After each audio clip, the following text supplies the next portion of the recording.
All right. Hey, everybody.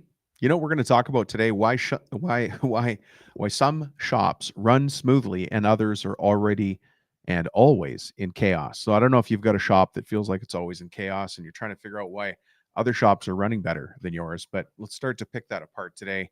And to do that, I went back to a book that I love and many of you have already read, which is called The Goal by Elia Goldratt. Here's one of his great quotes. Now, if you've heard this from somebody else, they got it from Elia. I don't know how you pronounce his name. Eliyahu Goldratt. Anyways, his last name's, he wrote The Goal, which is a book you probably know or should know if you're looking at managing your shop better or leading your team. Here's what he said. What you have learned is that the capacity of the plant is equal to the capacity of its bottlenecks. Boom. So, what are the bottlenecks in your shop that are stopping you from producing on time, with the quality that you expect, so that customers are happy, project managers are getting things done? What is that for you? So, we're going to jump into things right now. The from there, I'm going to jump to why jobs get delayed and crews slow down and things go wrong. Let me ask you this big, crazy, hairy question, right? Because today we're talking about why some shops run smoothly and others are always in chaos. Here's the big question. And it's just one question, and it's a simple question. Have you trained your foreman? Do you have a well trained foreman? And if you haven't, how can you expect to get the results that you want if we don't have a machine, as in the culture of the business, not just one of the tools, running the way you want it to? Let's talk about the foreman for a second. I remember when I got into a supervisory position on a construction crew, the conversation about the promotion went something like this. Hey, Rubino, you're decent at your job. I think I'm going to make you the lead. And I said, does that come with a raise? And they said, yeah. And I said, I'm in. And that was my training. After that, really my training was don't mess it up or you're fired. And if you've created a situation like that in your shop, that's okay, but we can turn it around. As a matter of fact, I have a foreman training coming up pretty soon, and if you're interested, stick around or shoot me a text at 315-903-7853 and let me know that you want to be in that. We actually just start with an info call. But the real reason that jobs get delayed and crews slow down and we miss our timelines or we don't have great quality and things go wrong is because we don't have a well-trained foreman who's holding together a well-trained team. Now, your culture is going to be different than another shop. Your team's going to be different than another shop. That's all fine. But what we can do is make that culture work for you because it's the culture of your business, right? So, has your foreman been trained on time management? Crazy. Has your foreman gone out and gotten trained, or did they come to you trained, or did you provide training for them in time management? When you hired that foreman, did you onboard them properly? And if not, maybe now is the right time to start, right?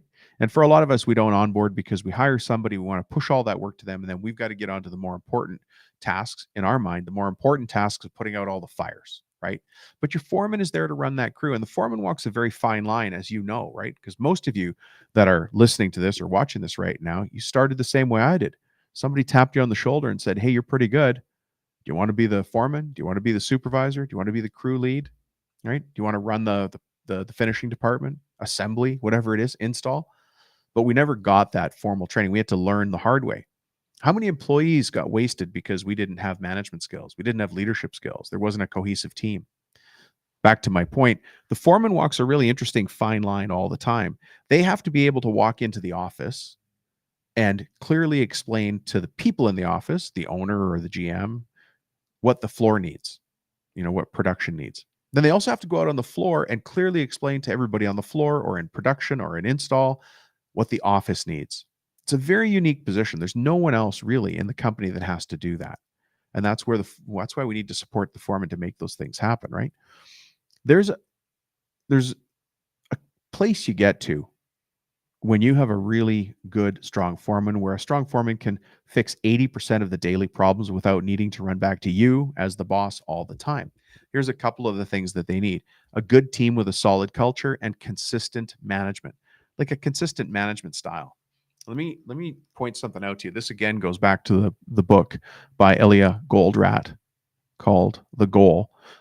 He says, since the strength of the chain is determined by the weakest link, then the first step to improve an organization must be to identify the weakest link. So, where's your weak link right now? Is it in floor or floor leadership? Maybe it's in finishing. Maybe it's in quality. right? Maybe it's in delivery, maybe it's on install. I'm not sure where it is. There's so many places for us, right? But what are we doing about that as owners, as leaders? Because it's up to us to go and fix that thing. If you read any of Paul Aker's books or listen to Paul Aker, the author of 2-Second Lean, he's got a really good attitude about it. He's like, go fix that bottleneck and then look up and look around. There's another one. Go fix that one next, right? Everybody says it in a slightly different way. But going and finding those bottlenecks, that's our job. That's how we bring the most value to this business. If you want your foreman to have the kind of training that we're talking about now, send me a text message at 315-903-7853. Here's how it starts. There's just an information call, and I want both you and your foreman on the information call just to listen to what the agenda is for the training. It goes for 6 weeks, and we cover off an agenda, a series of topics that I think you're going to want to hear about before you decide if this is for you or not. Very low pressure. Come and join us. We'll talk about the agenda. And then what I want you and your foreman to do is hang up the call and talk. Just talk. Is this going to help us? Is it the right time for us? Maybe it's not. But at that point, you'll be the leader who brought that information to your foreman or your super or your crew leader. You brought that information to them, and at least you tabled it. And both of you can say no. Both of you can say yes. You can say no. They can say no. You can say yes. They can say, it's everybody. We're all adults. But at least you have choice. And when we don't have choice, we're forced to make a bad decision. We're forced to make a bad decision. Let me take you for a second into the mind of the foreman. And I can only do this for myself. And I've been challenged on this many, many times as I've moved into things that I didn't know how to do. I have to remind myself that what I say to myself when no one is listening is what the world sees when everyone is watching. Does your foreman jump in his or her truck at the end of the day and say, man, I don't know what I'm doing. I'm holding it together, doing the best I can. Well, if they are saying that to themselves in private, that's showing itself on the shop floor. It's showing itself on the job site. It's showing itself in your production meetings.